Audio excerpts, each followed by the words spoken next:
ராஜசேகர் போங்க. என்ன விசுவாசன நானு பாடம் எடுக்கிறாருல. யாருக்கு? தமிழ்நாட்டு மக்களுக்கு பாடம் எடுக்கிறாரு. ஆ.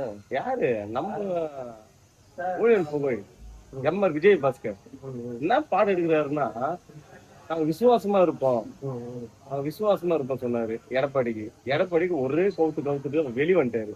இப்ப விஜய் வந்து நிரந்தர முதலமைச்சர் நீதான்டா, நிரந்தர பொதுச் செயலர் நீதான் சொன்ன எடப்பாடி சொன்னவன் நீங்க நிரந்தர முதலமைச்சர் சொல்றான். இன்னொன்னு சொன்னான் தெரியுமா ஒரு கூத்து, அதுதான் ஒரு பேரன் வந்து கரெக்டா சொன்னாரா சேகர்?